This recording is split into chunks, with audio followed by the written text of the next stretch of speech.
He watched Brother Alfric slice his palm and press the fresh wound to parchment until a red fingerprint stained the vellum.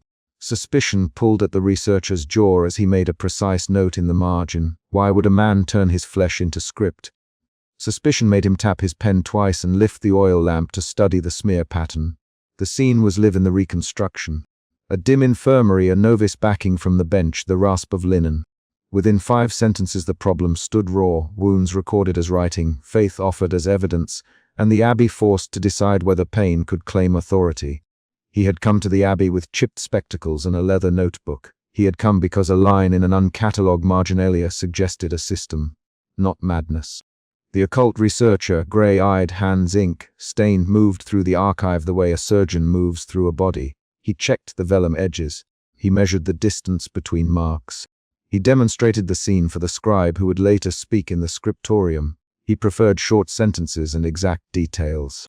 He preferred facts that could be copied and tested.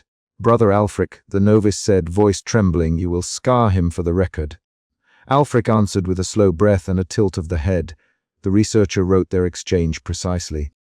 He recorded the novice's footstep, the clink of a metal bowl, and the way Alfric's fingers tightened around a small flint. The opening established the central conflict. Can Payne become readable doctrine, and who will own that claim? The researcher's suspicion became a method. He would not accept a single testimony without cross-checking a second, a third, a pattern. The infirmary night dissolved into the next afternoon. The scriptorium smelled of wet ink and reused rags. The abbess lifted a sheet and frowned at the fresh marks. "Where did these come from?" she demanded. "Abbess, elder scribe Martin, they follow a repetition. See the 2 short slashes followed by the round bloom." Martin tapped the vellum with his quill.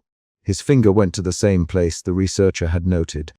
A quiet argument began with clipped, precise lines. "Martin, you cannot call wounds scripture without order or permission." The abbess. "Order requires witness, oath, and approval." "Abbess, the marks answer when we test them," Martin replied. "They align with the rubrics in the early penitentials." "Then bring proof." The abbess. "Bring more than hunger for miracles." The dialogue shifted the stakes outward. The researcher watched them, watched Martin's mouth thin, watched the abbess fold her hands and press a thumb into the cloth of her sleeve. He recorded the exchange and the physical reactions, Martin's tightening jaw, the abbess' thumb leaving a pale crescent in fabric. He used these details to judge tone. That evening at dusk, a hidden cell below the cloister gathered 3 men and a novice. The researcher had reconstructed the floor plan from cellar stones and a later statement. Alfric led the ceremony. A small iron needle lay on a block of wood. Alfric bound a consenting brother's arm, showed the 2 ascetics the pattern he wanted, and guided the first incision. "Alfric, quietly, hold still, Brother Gwaine." "Brother Alfric," Gwaine answered, "I will bear this as you say." The incision was controlled, shallow.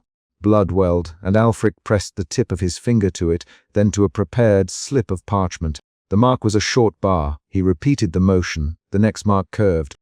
The 2 ascetics watched the pattern form and compared it to a strip of vellum bound with twine. The researcher noted the rhythm of the ceremony and the deliberate cadence Alfric used to direct Payne as an instrument. The researcher's emotion shifted from suspicion to a cautious fascination. He began to catalogue recurring scar shapes to cross-reference with liturgical phrases. He bent over a candlelit desk and set rubrics beside stained sheets. The fascination directed his hands the way suspicion had once directed his notes. He found that short vertical slashes matched certain imprecatory phrases. A crescent-shaped tear corresponded with a plea found in a penitential manual. The correlation tightened with each pairing.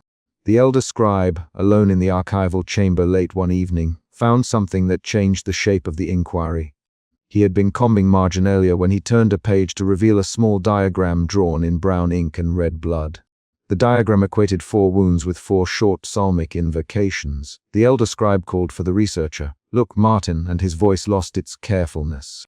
"This links wounds to words." The researcher leaned in. He flicked ashes from a stub of candle and traced the lines with a gloved finger. The ink and blood had blended where an impatient hand had pressed. The researcher read aloud the rubric beside it and matched the rubric to a known liturgical phrase. He felt a change in his chest, a tightening that was not just intellectual. The fascination tilted toward alarm. The abbey met the discovery with a sharp, public breach. Before dawn, the abbess marched to the infirmary and demanded the illicit sheets and the cessation of experiments. She laid the folios on the infirmary table and spoke with authority.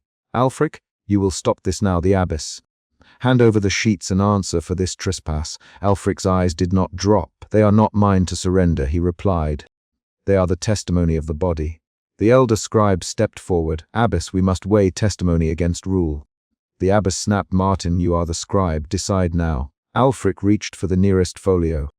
The abbess moved to block his hand. Their hands collided over the vellum. The researcher watched the scuffle, Alfric's grip, the abbess' palm pressing to stop him. Felt cloth scraped, a small strip of parchment fell to the stone floor. The fight ended when Alfric, with a quick motion, tore off a page and pressed it to his bleeding wrist before stepping backwards into a doorway. The conflict escalated nearly to the point of violence and forced a decision about possession. Who owned the wounds, who owned the script made from flesh? The researcher catalogued each motion, each word. He wrote the abbess order, Alfric's refusal. Martin's hands clenched. He noted the minute of silence after the scuffle and the way the novice crossed himself twice. That night the group returned underground for a demonstration with stricter controls. The researcher reconstructed the room. 7 candles, a narrow bench, and a single rope hanging unused. They worked with consent and repeated the incision pattern. The novice who had watched in the infirmary took the place of the consenting brother. He knelt and did as instructed. At the first cut the novice made a soft sound. At the second, small syllables expanded from his throat, unlearned syllables. The researcher recorded a sequence of clipped, muted sounds that none of the ascetics had taught him. He wrote them down phonetically, breath by breath. Novice Alfric, and his voice was careful. "What did you say?" The novice swallowed and looked at Alfric. "I heard words. I did not know them before." 2 of the ascetics exchanged a quick glance. Alfric's jaw tightened. The researcher's emotion shifted again. Fascination cracked into dread. He felt his pulse quicken and his hand tremble on the quill. The apparent phenomenon threatened the line between deliberate ritual and something that answered back. The mid-chapter cliffhanger arrived when the researcher checked the phonetic notes against an older gloss. A single line in an 11th century gloss matched the syllable cluster exactly. He read it aloud, and the room seemed to narrow. His fingers froze on the paper.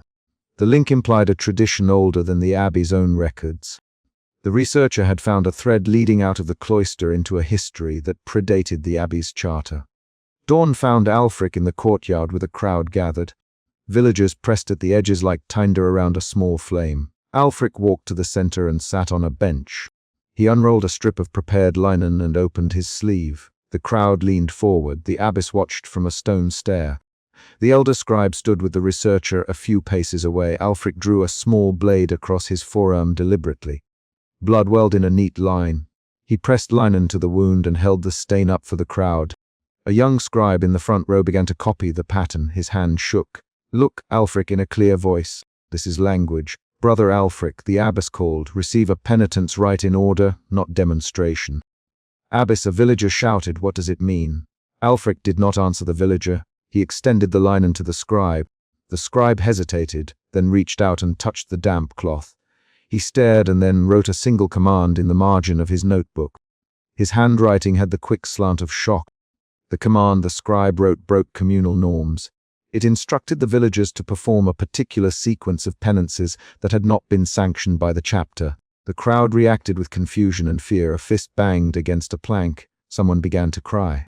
The abbess called for order. Martin shouted for calm. Alfric stood and, with a quiet voice, announced that the body could speak rules when the priests could not. The courtyard rupture forced a public decision. The abbey had to choose to suppress the practice or to accept a new claim to authority based on corporal testimony. The elders argued in harsh, short lines. The researcher recorded their names, their bristling gestures, and the exact words they used. He let the reader hear their voices in tight, short dialogue.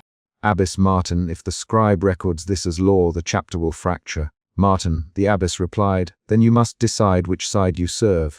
Martin's answer came as a breath. "I will follow what can be written and defended."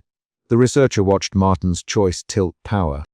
Martin's decision to follow written defensible rules gave the abbess leverage, but the public demonstration had already planted doubt among villagers. After the dawn turmoil, the researcher retreated to the archives. He catalogued the aftermath. Confiscated sheets, torn garments, exiled ascetics, and marginalia hidden under bindings. He filed photographs and transcriptions and cross-referenced the bleeding diagrams with penitential texts. He checked dates, scribal hands, and the pattern of marginal corrections. In his cataloging he found a contradiction.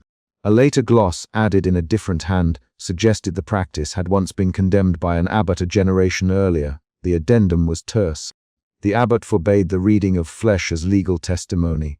The researcher read the line and felt a small, precise anger. Why suppress a system that produced obedience?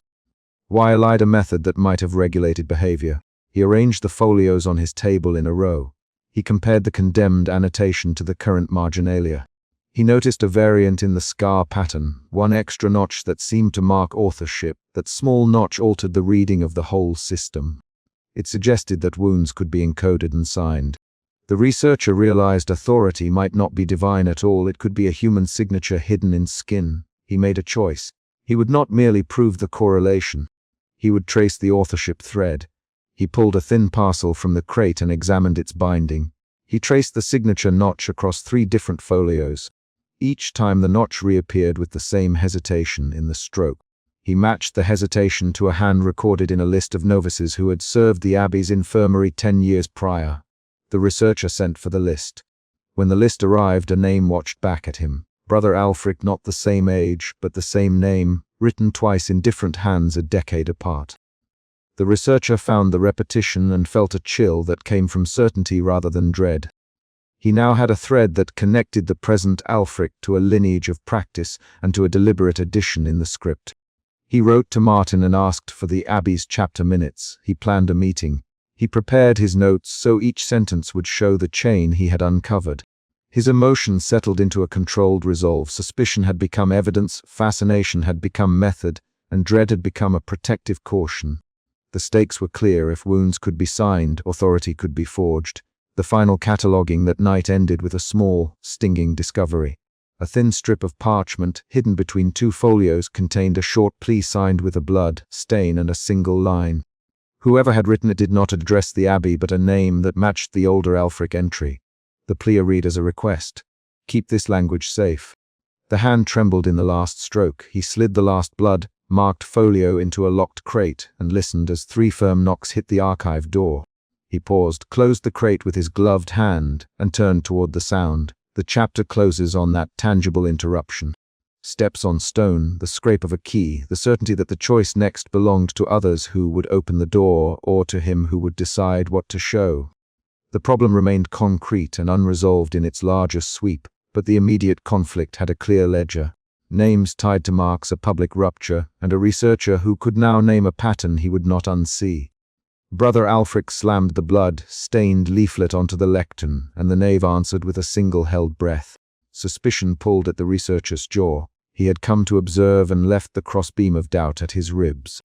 The leaflet's dried smear matched the cut described in the earlier folio, the moment the man had sliced his palm and pressed it to vellum. And the memory tightened the researcher's hands on his notebook.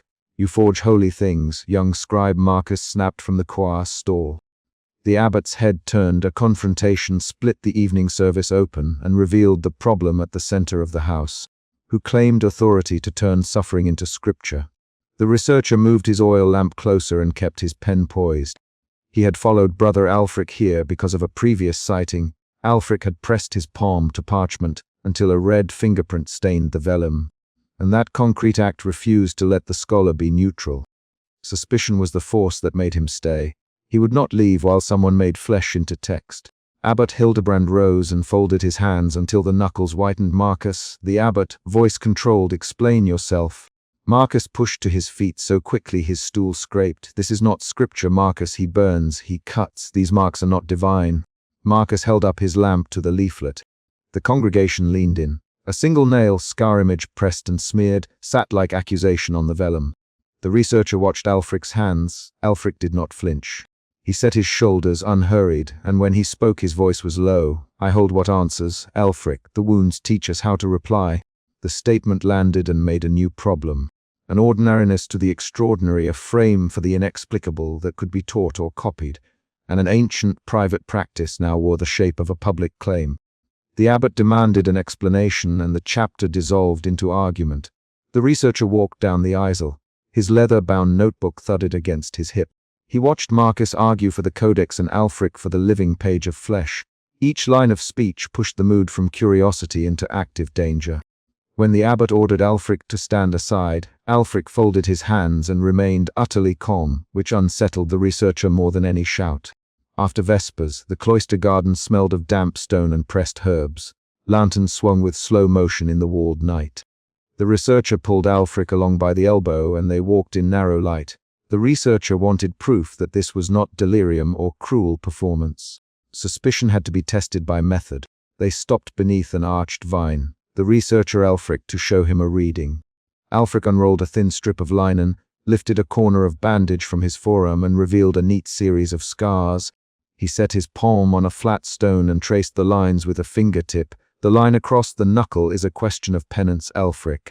The crescent here answers a petition for mercy. Each cut holds an answer if taken as a mark. The researcher touched Alfric's wrist, feeling dry skin and old keratin. He made a precise note. Suspicion shifted into something sharper, unease that the system could be consistent. Alfric guided the researcher through a small ritual reading. He pressed his thumb to a scrap of vellum and left a red print. "Read it, Alfric." The researcher lifted his spectacles and leaned closer. He sounded the letters aloud under his breath, translating pattern to liturgical response, and found an internal logic in the sequence. The sequence made the practice legible. When something secret becomes legible, it ceases to be merely personal, it becomes a tool. The researcher left the garden with a different weight. He enlisted Marcus in a quiet corridor and proposed a night search of the scriptorium. Marcus hesitated. "Abbot will kill me for that." "Marcus, Hildebrand will call it theft." The researcher named the risk. "If it is a system, Marcus, it changes everything in here," he replied. Marcus's face tightened. He had seen Alfric press blood to parchment and his shame still flared in his cheeks. Marcus agreed. They broke into the scriptorium under a sky that carried no moon. The researcher moved like a scholar used to forbidden books. Deliberate, precise. The desk lids breathed dust when lifted. Marcus felt like a thief. His palms left smudges on the wooden bench. In the archive they found a hidden folio bound in rough calfskin, tucked behind a ledger of oblations. The cover smelled of iron and stale glue. The researcher slid a knife under the binding and revealed a page filled with marginalia. Diagrams linking specific scars to rubric responses and scripted liturgy. "This proves it," the researcher whispered. Marcus peered over the page. "It is mapped," he said. "See. Cuts and answers, cuts and chants." He tapped a marginal note with a trembling finger. They wrote how to read wounds. The folio contained a system. Scars equated to phrases, phrases to prayers, prayers to behavior. A method had been formalized and hidden within the wider corpus. The discovery accelerated suspicion into a cold conviction. This was not spontaneous penance, it was codified practice. They left the folio under a loose tile and staggered back to their cells. The researcher copied key pages with a quill while Marcus kept watch. The physical act of copying made the information real. Ink traveled to paper and confirmed the pattern. The researcher tested a passage aloud and felt the company of the words settle like a lead weight. He pressed his fingertip into an inked sigil and lifted a dark print to his glove. The tactile motion, ink, skin pressure was evidence. The next morning Abbot Hildebrand confronted them in the chapter house. He held the folio with a fist that whitened. "This is sedition, the abbot. You have brought this into the light," Marcus replied before the researcher could. "It was hidden in the scriptorium. I found it." The abbot's accusation turned to direct command. "Brother Alfric, you are confined until you recant." Alfric did not plead. He bowed his head and let the abbot's command fall across him. The chapter meeting turned punitive in a heartbeat. Hildebrand's voice hardened. "The house is not a theater for private revelation. If you teach this practice, you unmake obedience." The abbot's words were not theological speculation, they were institutional defense. The researcher recorded each line in his notebook. He watched Hildebrand's hands shake only slightly when he folded the folio and ordered it sealed. Late that night in the infirmary corridor, the abbot met with an elder penitent and 2 novice guards. The corridor smelled of ointment and boiled herbs. They spoke in low, clipped tones. "Containment. The abbot, no public miracle will fracture order." The elder penitent's mouth pressed into a thin line. "We bind him and keep silence." The elder, "We keep Marcus from speaking." The 2 novices shifted as if to perform measured gestures. The researcher overheard a footstep and came forward. The abbot fixed him with a look. "You must leave. Hildebrand, you are not of this order." Go and do not spread this. The researcher felt exile offered like a verdict. He did not back away. He knew that the folio mattered more than his safety. He asserted a presence by placing his copied pages on the infirmary table and letting the lamp make the ink visible. Ælfric meanwhile called for a public demonstration. He requested midday mass. The abbot refused, then agreed when he judged confinement safer than clandestine spectacle. The agreement was a tightrope. A public display would either validate Ælfric or give the abbot grounds to purge him. The choice placed the researcher at a crossroads. His suspicion had escalated into a decision to witness the test. On the day of the Mass, the nave filled with the ordinary and the watching. Candles guttered along the aisles. The midday sun made a hard bar across the stone floor. The congregation sang a measured chant. Brother Ælfric walked to the center of the nave with a plain linen wrapped around his forearm and a narrow knife in his belt. The abbot sat bolstered by the chapter. The researcher threaded through the crowd and stood close enough to notice the coluses on Ælfric's hands. Ælfric unfastened his belt, drew the knife, and cut a sequence of small, precise wounds across his palm. The cuts were quick, blood welled crimson between his fingers. He pressed his palm to a consecrated cloth. The cloth absorbed the blood, and for a breath the marks formed a pattern. Gasps moved like a ripple. The abbot barked for order and signaled the novice guards forward. The researcher lunged. "Stop!" The researcher shouted, and his voice cracked in the nave like a struck bell. He grabbed Ælfric's wrist and tried to pull the man away from the cloth. "Brother Ælfric, this is madness," he said. The abbot shouted, "Seize him," and two novices stepped in. A rapid exchange followed in jagged, short lines. "Abbot, look at the folio!" Marcus cried out. Marcus, silence. Hildebrand snapped, "You cannot." The researcher started. "Hold him," the abbot ordered. The physical scuffle was brief and fierce. Ælfric twisted free and slapped his blooded palm to the cloth anyway. The pattern took shape, dark and raw. A woman near the front began to cry. The abbot pointed and dangled the folio like accusation. "This is false prophecy," he declared. For a moment the question hung, miracle or fraud. The congregation fractured into murmurs and shouts. The abbot's guards hauled Ælfric away. The researcher followed to record details and to see if any verbal verification would follow the act. He caught Marcus' eye. Marcus held a small scrap of paper with a single annotation in a cramped hand. Marcus's face was drained but resolute. They mapped it. Marcus to the researcher in a whisper, his voice a rasp. They wrote how to make the sign. After the spectacle, the abbot ordered the folio sealed and Ælfric placed in an isolation cell beneath the infirmary. The crowd dispersed, some muttering of belief, some of outrage. The abbot's response had been both spectacle and suppression. He turned public crisis into private containment. In the sealed archive, the researcher copied a single critical page by candlelight. His lamp spilled a cun of yellow on the table. He transcribed the marginalia, the links between scars and liturgical counters, and then stopped when the corridor outside creaked with the abbot's boot. He pressed his fingertips into the freshly inked sigil as if testing its texture. The ink left a bruise of black on his skin and a small circle on the page. The researcher felt two shifts inside him over the course of the chapter. First, suspicion to methodical conviction when the scriptorium folio proved the pain. Language was codified. Second, conviction to a wary resolve when the abbot converted revelation into order and confinement. He did not narrate these shifts. He showed them in the choices he made, pulling Ælfric aside, breaking into the archive, copying pages, and refusing exile. The elder penitent and the novice guards took Marcus to a quiet chamber and questioned him with short, sharp sentences. "Who else knows?" The elder demanded. "You found the folio. Who put it there?" Marcus' hand shook. "I did not put it there, Marcus. I only found it." "Elder." The elder leaned in. "Then tell me who taught these markings." Marcus swallowed. He named no one and instead pressed his thumb into his mouth until the taste of iron filled his mouth. The interrogation was an attempt to shift responsibility away from the institution. At dawn, the researcher returned to the isolation cell. He found Ælfric on the bare pallet, hands folded, eyes fixed on a scratch in the wall. Ælfric traced the scarred pattern on his palm with a reverent fingertip. "They will seal the folio, Ælfric. They will bury the teaching. But the wounds speak regardless." The researcher, "Do you believe God wrote this?" Ælfric cocked his head. "I do not claim the author, only the answer. The wounds answer prayers." "They are language." The researcher watched Ælfric's breathing slow in ritual cadence.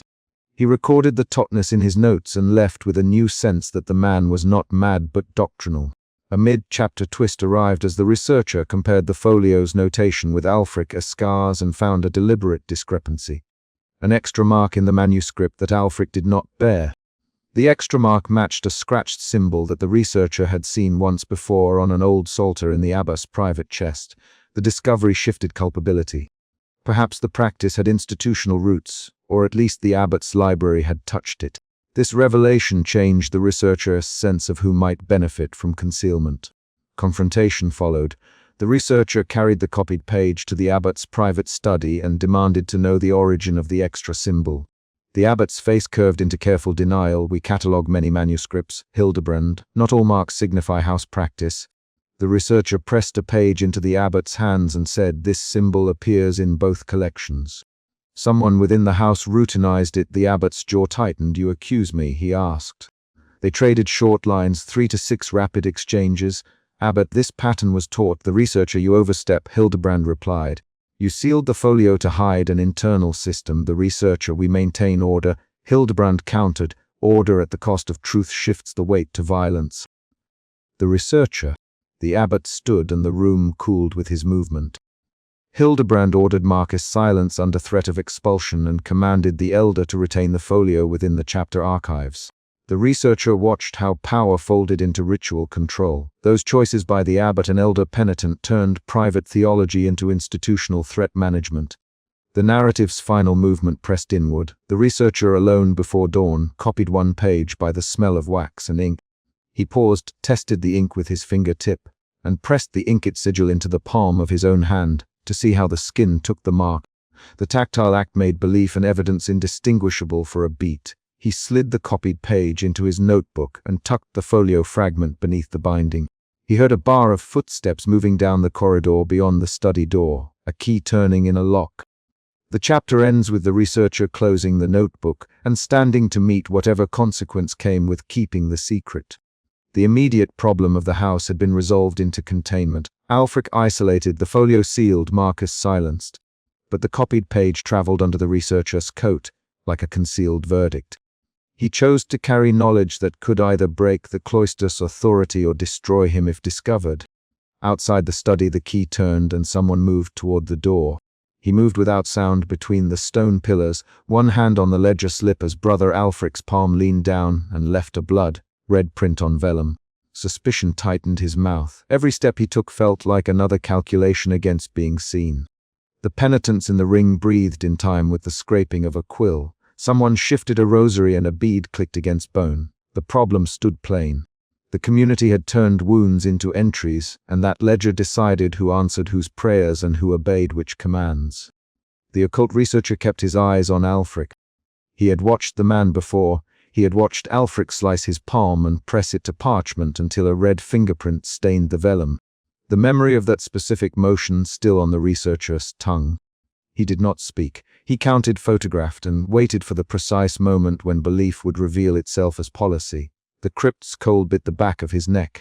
He folded his coat tighter and reminded himself that suspicion must become evidence. Alfric's hand left the page. A penitent stepped forward and dipped a knife into a bowl of ash, then drew a small sigil beside the fresh print. Eldrick. No, the man moved with the soft confidence of someone who had repeated this motion until the edge of it had become a habit.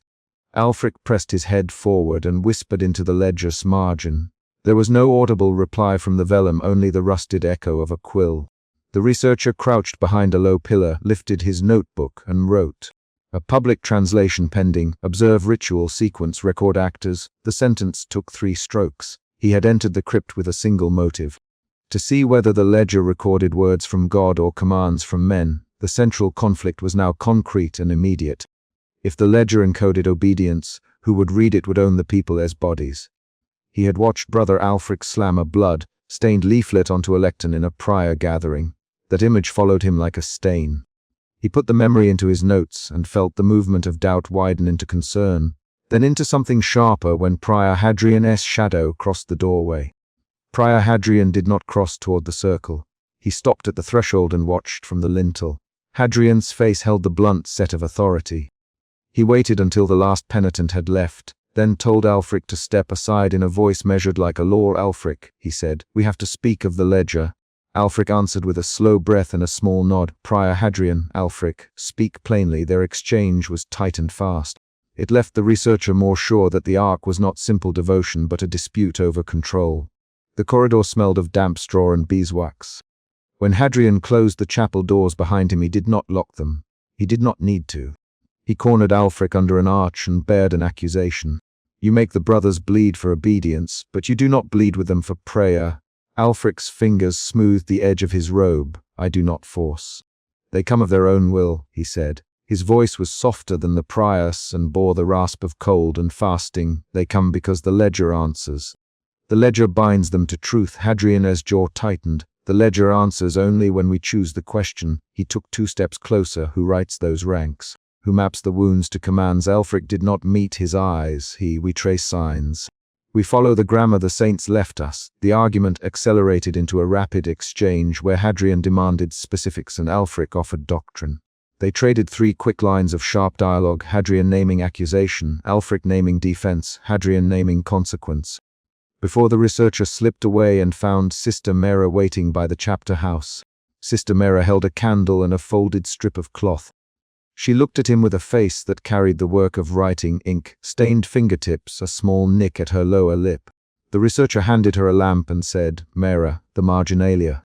Show me. She moved her lips once and handed him a scrap of parchment. The mapping isn't a saint's map, she said. Look. He bent his spectacles over the paper and read the marginal note aloud. Red dot equals first rank, double cut equals obedience oath. Scars arranged denote names. The note used ink and numbers, the kind of practical accounting Hadrian had always warned of. They worked at the lectern while voices from the corridor leaked through the door. Mera lit another candle and traced a line connecting wounds to phrases in a tiny hand. They made a ledger into a grammar, she said, and tapped the marginalia with a finger. Her lips pressed in a thin line. It is not God writing. It is men translating wounds into orders. The researcher watched her hands. She moved with the steadiness of someone who had been hiding truth in plain sight. He felt a shift. Suspicion became clarity. They heard a footstep in the nave.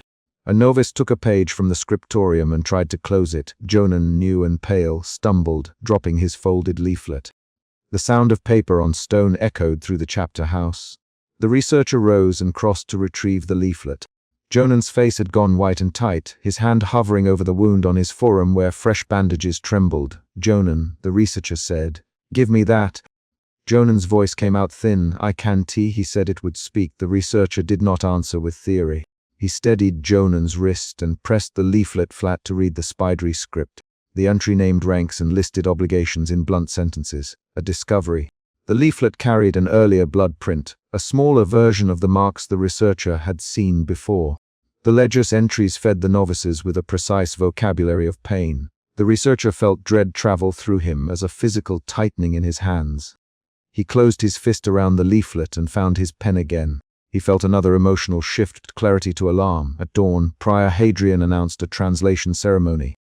He stood in the nave and spoke in a voice that carried to the rafters. At first light, Alfric will perform the public translation, he told the gathered brothers.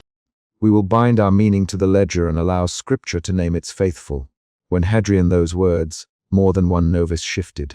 The researcher recorded faces, some bowed, some seemed to scan for escape, and a few wore the blank acceptance of those who had already learned to read obedience. The stakes now sharpened. The ceremony would turn a private grammar into public law. The researcher met with Mera in an antechamber beside the nave. Mera unmoved her head and said, I put ink for blood in some marks. I spared the young ones. Her voice did not break. The researcher put his notebook down and looked at her. Why? He asked. Because the ledger is used to bind, not to commune. She said, I saw Prior Hadrian read names into obligations. I could not let him mark novices for life. The admission landed like a concrete object. The researcher felt a mixed gratitude, sadness, and a fresh doubt, sanctity or subterfuge. They prepared a plan to observe the ceremony and to protect the pages. Mera produced a small sheet with a cipher she had sketched by the lectern's light. If we can show the ledger's grammar, the brothers will see the ledger's purpose, she said. He nodded. They would need a pretext to be near the altar when the blood met vellum. The plan required a stolen page, a quick reading, and a witness. He briefed her in short sentences and let her ask small questions. Each question tightened their steps toward confrontation. Dawn lit the nave with a thin, grey line. Candles guttered around the altar and a ring of penitents formed. Prior Hadrian stood with the ledger open on a trestle. Novice Jonan knelt, bandages still warm along his arm. Ælfric climbed the altar steps and drew a flint. He positioned himself over the ledger and traced a new sigil into his skin. The researcher moved into the eisel and felt a scuffle begin on the edge of the circle where a guard nudged a restless penitent. The ritual escalated as the community watched. Ælfric's blade scored, blood beaded and fell. He pressed his palm to the ledger and the red mark bled across the vellum. The researcher stepped forward to catch a falling leaf as a novice stumbled. Jonan balked and pushed away, knocking into a guard. The guard grabbed him. Voices rose. "Hold him. He's balking. Let him go." The researcher lunged to shield the ledger and caught the page before a boot could crush it. He felt the movement of his body as an immediate translation of his decision: protect the evidence. A quick hand tried to seize the leaf. He withdrew it into his coat. Prior Hadrian took the newly marked page and read aloud from the ledger. His voice was flat and precise. He read the cipher and the marginalia, and the words that came out had the clean shape of orders. As he read, he named persons and duties. The ledger